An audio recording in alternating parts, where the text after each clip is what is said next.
untuk semua sahabat EcoCamp. Banyak sekali orang yang ingin berubah.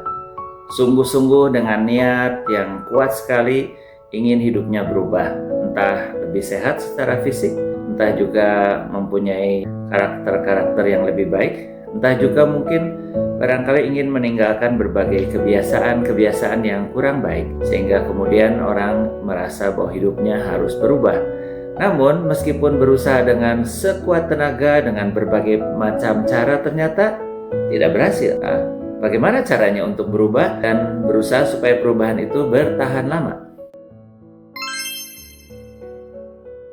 Hari ini kita akan belajar dari Profesor Wendy Wood yang menulis atau menerbitkan buku judulnya adalah Good Habit dan Bad Habits. Buku ini saya temukan ketika saya sedang dalam perjalanan di suatu toko buku, dan buku yang sangat luar biasa. Yang pertama, buku ini bukan berdasarkan suatu cerita-cerita atau kisah-kisah yang baik atau pikiran-pikiran dari Profesor Wendy Wood, tapi sungguh-sungguh berdasarkan suatu riset. Jadi Profesor Wendy Wood melakukan riset untuk mengetahui bagaimana orang bisa berubah dan perubahan itu bisa bertahan lama atau bersifat permanen.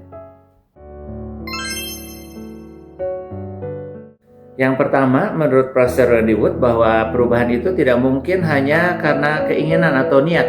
Ya, jadi orang pengen berubah, pengen lebih sehat, pengen berhenti merokok, pengen hidupnya kemudian mempunyai kebiasaan-kebiasaan yang tidak mungkin. Yang kedua, juga tidak mungkin berdasarkan pengetahuan. Misalnya saja bahwa merokok itu tidak sehat, bahwa makan makanan yang lebih banyak mengandung sayur itu lebih sehat. Pengetahuan dan niat ternyata tidak cukup untuk melakukan perubahan. Menurut Profesor Wendy Wood, perubahan itu harus dilakukan dengan beberapa langkah, dan langkah-langkahnya sangat sederhana. Yang pertama adalah konteks. Ubahlah konteks, yaitu lingkungan yang ada di sekitar kita.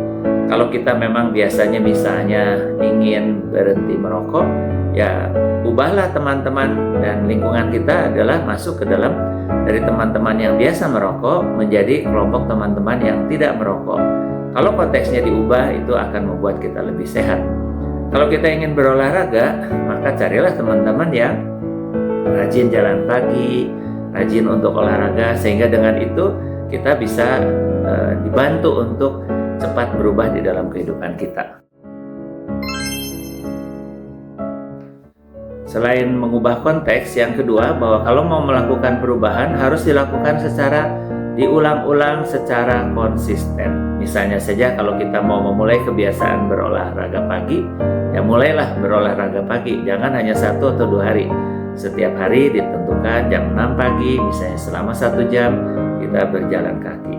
Kalau kita mau mengubah pola makan kita, misalnya kita menentukan bahwa setiap hari kita akan memakan makanan yang berbasis tanaman, sayur-sayuran dan buah-buahan, maka mulailah membiasakan diri mengambil makanan yang sayuran dan buah-buahan itu setiap kali kita makan. Yang ketiga, yang sangat juga penting adalah teman belajar. Jadi kita hanya bisa berubah seandainya kita mempunyai teman-teman untuk berubah bersama-sama. Ya, tadi misalnya olahraga, bukan hanya jalan pagi sendiri, tapi carilah 1-2 orang teman yang bersedia bersama-sama untuk berjalan pagi dalam rangka kesehatan. Kalau kita memang ingin mengubah pola kebiasaan makan kita, maka carilah teman-teman yang juga menyenangi makan sayur, makan buah-buahan. Dengan cara itu, dengan teman belajar, maka perubahan kita akan menjadi lebih cepat. Dan yang terakhir adalah unsur reward. Ya, berilah hadiah, ya, kegembiraan. Tapi kegembiraan itu bukan hanya uang, bukan hanya barang, tapi ketika berat badan kita mungkin turun, ketika kita merasa lebih sehat, ketika kita merasa bahwa kita sekarang semakin bahagia, tentu saja itu juga adalah suatu reward atau hadiah yang luar biasa yang membuat kita akan meneruskan kebiasaan-kebiasaan baik kita. Bukan dari Profesor Wendy Wood, dari buku-buku yang lain, bahwa kebiasaan itu sebetulnya kebiasaan yang buruk, sebetulnya sangat sulit untuk dihapus. Ya, tetapi caranya sebenarnya mudah, bukan dihapus tapi diganti. Misalnya saja kalau saya kebiasaannya mengemil, begitu ya, selalu ngambil makanan-makanan kecil. Nah, ganti begitu keinginan makan makanan kecil itu muncul, ganti misalnya dengan berjalan kaki keliling atau melakukan sesuatu yang lain, begitu ya, stretching dan sebagainya. Begitu ingin merokok, ganti kebiasaannya. Mungkin kalau perlu dengan kegiatan yang lebih agak ekstra. Kalau begitu muncul keinginan merokok, saya push up gitu ya misalnya ya. Atau saya berlari-lari kecil selama 5 menit. Jadi kebiasaan pada umumnya agak sulit untuk dihapus atau dihentikan, tetapi bisa diganti dengan kebiasaan yang lebih sehat. Demikian mungkin beberapa tips belajar lebih cepat bersama saya. Semoga Anda bisa melakukan perubahan kebiasaan-kebiasaan ini, dan kebiasaan-kebiasaan yang baik yang akan terbentuk karena merubah konteksnya, dilakukan secara berulang-ulang, secara konsisten bersama teman-teman, dan kita juga bisa merasakan manfaatnya, akan membawa perubahan di dalam hidup Anda sehingga hidup Anda lebih sehat dan bahagia. Selamat berubah.